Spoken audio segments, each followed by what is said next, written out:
y bcrypt en el backend.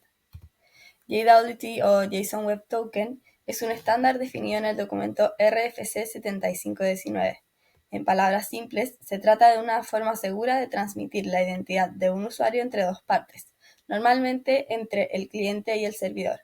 Además del identificador del usuario, el token puede incluir una serie de claims o privilegios que indican lo que ese usuario puede o no puede hacer. Principalmente lo usamos en dos casos. Primero, en autorización para validar el acceso del usuario a rutas o recursos del sistema. Y segundo, en intercambio de información, porque los JWT pueden firmarse digitalmente, lo que garantiza que la información no ha sido alterada y que proviene de quien dice enviarla. Por eso, JWT es muy usado hoy en día en mecanismos de single sign-on, donde un mismo token permite acceder a múltiples servicios con una sola autenticación. Visualmente, un token luce como una cadena de texto larga separada por 3 puntos. Cada parte representa una sección distinta del token, el encabezado, el contenido y la firma, que vamos a ver ahora. Primero, el header o encabezado indica el algoritmo de cifrado, en este caso HS246, y el tipo de token, que en este caso es JWT.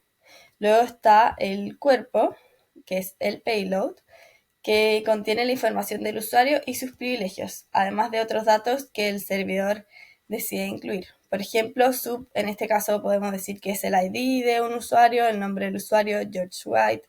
En este caso, el privilegio sería que es administrador, puede no tener privilegios también. Y finalmente tenemos la signature o firma, que es la parte que garantiza la integridad del token. Al final, el servidor firma el contenido con una clave secreta, que la definimos en la variable de entorno, y así se puede comprobar que el token no ha sido modificado y que fue emitido por una fuente confiable. Por eso, aunque cualquiera pueda ver el contenido, solo quien tenga la clave secreta puede verificar o generar la firma válida. Entonces tenemos esta página que es jwt.io, que permite decodificar y visualizar tokens JWT. Esta es una herramienta muy útil para entender la estructura interna, ya que podemos ver el header, el payload y verificar cómo se genera la firma. Esto lo pueden usar en su proyecto, sobre todo cuando estén programando. Aquí podemos ver el flujo completo, donde primero el cliente envía una solicitud de autenticación a la ruta con el username y la password. Luego el servidor revisa si es que estos están correctos y en ese caso devuelve la respuesta 200, que la solicitud fue exitosa, y el token de acceso para ese usuario, que además va a tener un tiempo de expiración prudente. Luego, a partir de ese momento, todas las peticiones del cliente incluirán ese token en el header de la siguiente manera. Se pone authorization, bear, un espacio y después el token que se devolvió esta primera vez. El servidor va a verificar su validez antes de responder. O sea, antes de cualquier cosa, de poder acceder a cualquier cosa, se verifica si es que el token está correcto, si es que el token corresponde con los permisos que se tiene, si es que es administrador o todo lo necesario. Entonces, esto elimina la necesidad de manejar sesiones tradicionales, haciendo el proceso más eficiente y escalable. Por otro lado, para proteger las contraseñas de los usuarios, usamos bcrypt. Esta es una función de hash y derivación de claves basada en el algoritmo Blowfish. Su objetivo es transformar la contraseña original en una cadena irreconocible e irreversible. Una de las características que lo hacen tan seguro es que incorpora un salt, una cadena aleatoria única para cada contraseña. Así, incluso si dos usuarios tienen la misma contraseña, sus hashes van a ser completamente distintos. Además, el salt se almacena dentro del propio hash, por lo que no necesitamos guardarlo aparte. bcrypt también está diseñado para ser intencionalmente lento, lo cual dificulta los ataques de fuerza bruta. Ahora veamos un ejemplo en Node. Aquí definimos una contraseña y usamos luego la función bcrypt.hash con un número de rondas de salting, en este caso 10, que definimos acá. El resultado va a ser un hash largo e irreconocible. En la práctica, este hash es lo que vamos a almacenar en la base de datos en vez de la contraseña en texto plano, lo cual sería muy inseguro. Más adelante, cuando un usuario inicie sesión, vamos a usar la función bcrypt.compare para verificar si la contraseña ingresada corresponde al hash guardado. Este parámetro saltRounds indica cuántas veces se aplica el proceso de encriptado. Entonces, cuantas más rondas, más seguro va a ser el hash, pero también más tiempo va a tardar en generarse. En resumen, JWT nos permite manejar la autenticación y autorización de forma segura y sin depender de sesiones en el servidor, mientras que bcrypt va a proteger las contraseñas mediante hashing y salting. Ya, ahora vamos a ver cómo integrarlo en el código. Entonces, lo primero es instalar los paquetes en el proyecto y lo podemos hacer de manera rápida con npm espacio i, luego JSON Web Token espacio y luego bcrypt para JavaScript, bcrypt.js, y lo instalamos.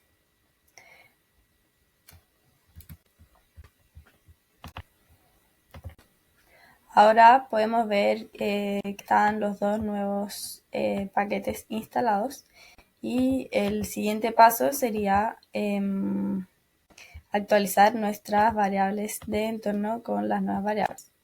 En este caso ya lo hice, pero tienen que agregar la variable JWTSecret con un secreto que sea largo y único. Acá pueden poner el string que sea sin espacios. Y también vamos a agregar el tiempo de expiración del token. Lo siguiente es crear rutas de autenticación que utilicen el flujo de JWT. Para eso vamos a crear un archivo que se llama authentication en las rutas.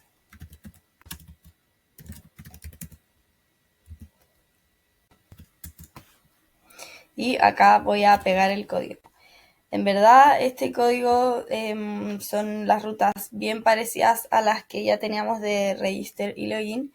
Sin embargo, tienen las siguientes diferencias. Lo primero es que al registrar un usuario se va a recibir esta contraseña. Sin embargo, esta vez vamos a calcular el hash de esta contraseña y vamos a esperar que se calcule el hash con bcrypt.hash y en el caso elegimos 10 saltRounds por seguridad.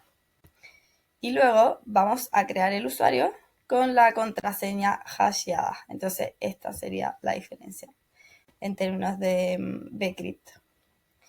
Luego, ya que creamos el usuario, vamos a crear el token. Eso lo vamos a hacer con esta función que definimos acá, signToken, que va a recibir el user. Esta función signToken va a definir el payload, que va a ser el contenido del token, donde en este caso elegimos poner el ID del user bajo la variable sub y el username. Si ustedes quisieran, por ejemplo, crear un scope de admin, podrían ponerlo acá en el payload. También vamos a definir que la expiración del token sea en 1 hora o en la cantidad de segundos o tiempo que elegimos en la variable de entorno. Y finalmente retornamos jwt.sign, o sea, un token firmado con este payload, con este secreto que definimos en la variable de entorno y con el tiempo de expiración. Entonces, luego en register vamos a tener el token. ¿Y qué vamos a devolver? Que el usuario fue creado con éxito. Y en la respuesta, tal como dijimos en el flujo, vamos a devolver el token. Luego en el login tenemos que hacer algo parecido. Entonces, La diferencia de este login y en el otro es que ya no comparamos la contraseña como texto plano, sino que vamos a usar la función bcrypt.compare para comparar la contraseña que se mandó en la solicitud de login con la contraseña que está guardada en la base de datos, o sea, user.password. Y luego, al hacer login, también vamos a devolver el token que se genere. Y finalmente ese token va a estar en la respuesta, si es que la solicitud es exitosa. Ya tenemos implementada toda la lógica del token en las endpoints de login y register. Sin embargo, ahora queremos usar el token cuando se quiera acceder a los recursos y a las rutas. Para eso, vamos a crear una carpeta de middlewares. Y aquí vamos a crear un middleware que va a ser require auth.js. Este middleware es una función que se ejecuta entre la llegada del request y el handler final. Entonces, este va a requerir la autenticación con un JSON Web Token. Entonces, hacemos el require de nuestro paquete. Luego vamos a tener esta función que vamos a exportar, que es require auth. ¿Esta qué hace? Saca el header de authorization y luego vamos a guardar el scheme, que va a ser bearer,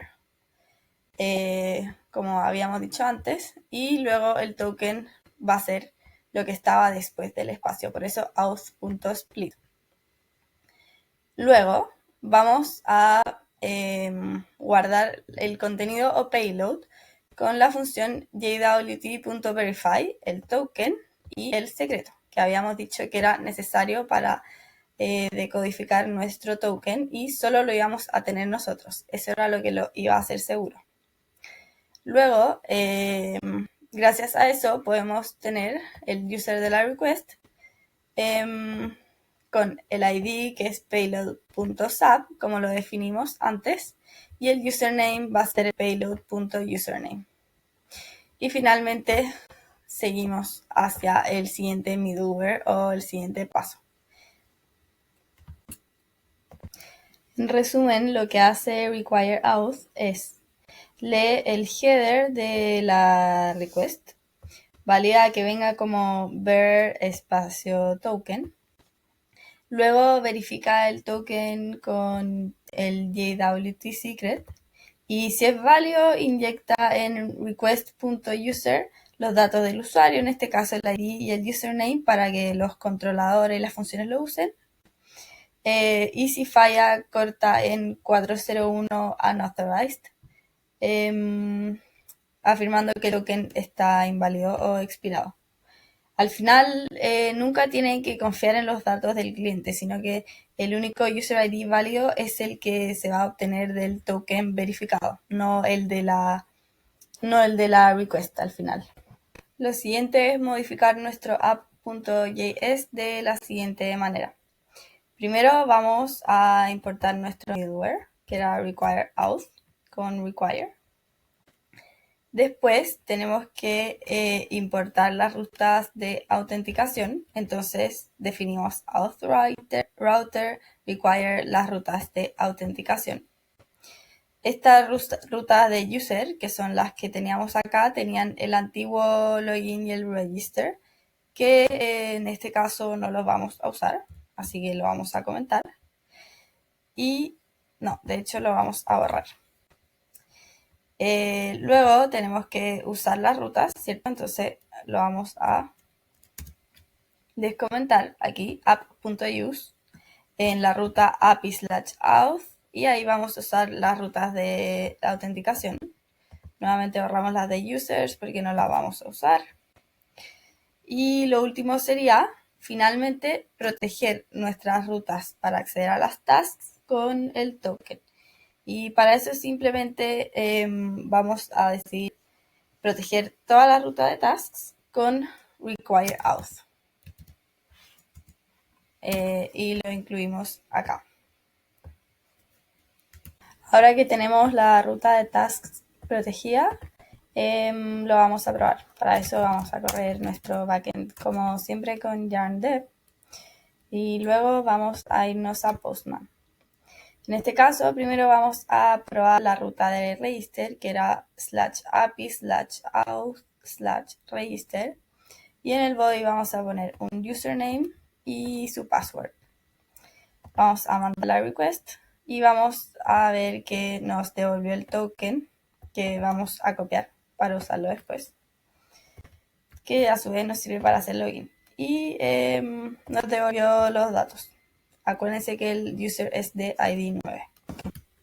Ahora vamos a probar el funcionamiento de la nueva ruta de login, que era api/auth/login, con el username Alfredo y su password. Simplemente vamos a mandar la solicitud y vamos a ver que nos dice que el login está ok y el token que nos devuelve tal como dice el flujo que vimos antes. Ahora, ¿qué podemos hacer? Por ejemplo, imagínense que queremos saber las tasks del usuario. Voy a mandar la solicitud con el ID 9, por ejemplo. Y vamos a ver que no nos va a dejar ver sus tasks porque no mandamos el token. Entonces acá tenemos dos opciones. Primero las ponemos en las headers como authorization y luego ver el espacio del token que había copiado de antes. Y vamos a mandar la solicitud. Y ahí nos responde con 200 OK y no tiene tasks porque lo acabamos de crear, pero fue una solicitud exitosa. La otra opción para mandar la solicitud es irnos a esta pestaña de Authorization y elegir Bearer Token. Acá simplemente basta con pegar el token que tenemos copiado y luego podemos mandar la solicitud. Y nuevamente nos responde 200 OK y sigue vacío porque es el mismo usuario que acabamos de crear. Lo último que podemos hacer acá es en la página de jwt.io para ayudarse si alguna vez están muy perdidos, pueden llegar y pegar el token acá a la izquierda. Acá abajo tienen que poner el secreto que definan. En este caso era el que teníamos antes de la variable de entorno. Y podemos ver el decoded header, que era el mismo del ejemplo de la cápsula teórica. Y en el payload podemos ver que el ID era el 9, el username era Alfredo y esos dos datos. Eso sería por la cápsula. Cualquier duda no duden en contactarnos y mucha suerte en su proyecto.